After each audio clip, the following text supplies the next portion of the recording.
history again. Here to discuss political guru Barry Nussbaum. Barry, welcome to the show. Great to see you, Dr. G. Barry, how in the world can Democrats be opposed to giving a voice to American victims of crime? You know, I was so stunned. I was watching the speech along with most of America, and I so expected that one item to get a standing ovation. As you just asked, who would be against protecting the rights of victims and advocating for victims of crime? The collective groan, which, by the way, violates the rules, you're not supposed to make noise, made it seem as though, who cares about the victims? It was one of those absolutely safe things to say that went over, at least on the Democratic side of the chamber, like a wet blanket. Oh my gosh, I don't understand why they would be against it.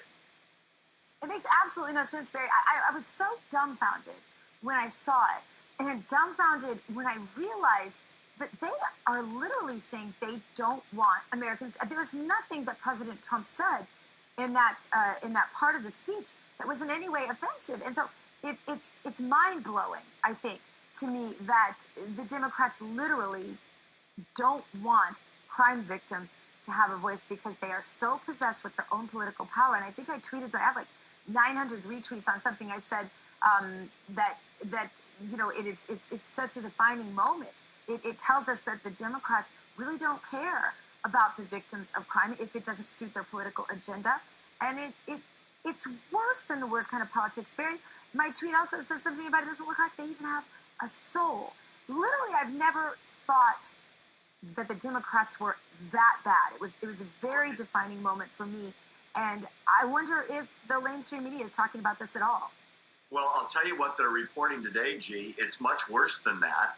The response from certain progressives is, get this, advocating for victims' rights on this subject proves, A, Donald Trump is a white supremacist, B, has no interest in immigration but wants to suppress it by advocating for victims' rights, proves that he's a racist, and it goes on and on. I've never heard of such craziness to defend and help the people that have been brutalized and victimized, and the survivor's family makes Donald Trump a white supremacist. This is what's in the press today.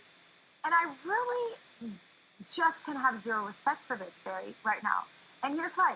Don't you remember the countless people, anecdotally, that the left dragged out trying to make an example of how Trump's temporary travel ban was harming families, despite the fact that many of the stories they fabricated or they were just misled by different groups trying to prove their point?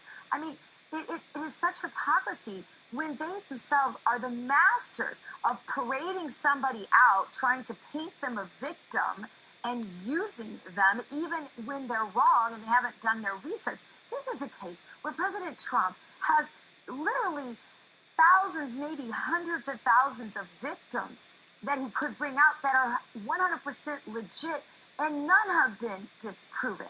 So how can they... I mean, I don't even understand. I just wonder how these conversations went behind the scenes, Barry, that these people could justify this. Well, you know, one of the other things I read today, Dr. G, that I find disconcerting is the fact that most of the progressive left is saying that most illegal immigrants are law-abiding, and the vast majority of illegal immigrants are contributing to society. Nobody in their right mind would argue against that. But here's the part that they missed. Any murder that takes place, any drug deal that goes down, any woman that's raped, anybody that's brutalized by somebody who's been kicked out of the United States 1, 2, 3, 4, 5 times is too many. And that's what the President of the United States has the exclusive authority to regulate. Right, but Barry, here's the thing. Those studies that the old media is basing those on. It was, I want to say, the Center for American Progress and like the Southern Poverty Law Center. So you know these were skewed first and foremost. So that's one particular issue. But that logic, if you were to break it down, Barry, would be tantamount to saying, which this is a true statistic. I'm not sure those statistics are true, but because of who did them. But we do know that if crimes are committed, they're most likely to be committed by someone in your own family, someone you know who's been in your home before. So this argument is tantamount to saying because of that, we should all leave our doors unlocked and invite the general public to just go ahead and come in and commit a crime, because that's literally what they're saying. Yeah, and you know what's really ironic? If you go to the Middle East, immigration restriction from certain unvettable countries is rampant in the Middle East. You can't get into Saudi Arabia, literally. You can't get into the UAE. You can't get into Kuwait if you're coming from one of these countries where you can't be vetted.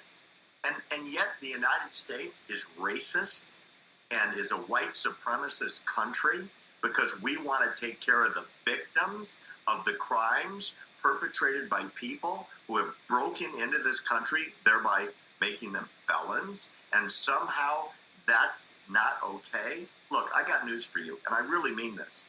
The reason why Donald Trump is sitting at 1600 Pennsylvania Avenue is America, for the most part, in the vast majority, knows he's right about this. If you don't know who's coming in and you can't prove who they are, where they've been, who they've been associated with, and whether or not they're felons before they get here, or worse, want to commit mass murder, keep them out. Keep them out. It prevents 100% of those crimes. Hopefully, Trump's new program, which I think is one of the best ever, will have massive impact. Thank you for being with us, Barry Nussbaum. Up next...